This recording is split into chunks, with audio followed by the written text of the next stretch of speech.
там цветы и подарки, добрых песен, знакомые строчки.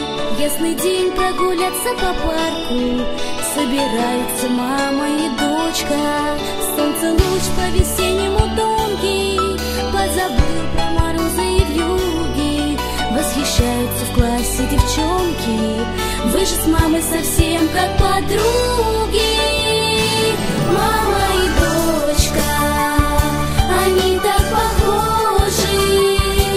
Мама и дочка, две капельки солнца. Детство уходит, уходит и все же в сердце любовь навсегда остается. Дочь грустит, дочь ответа не знает, на душе тяжело и тревожно. Мама скажет с надеждой родная, все вернуть, все исправить возможно. Голос мамы нежный и строгий вновь звучит сквозь ветра и потери. Мама с дочкой идут по дороге.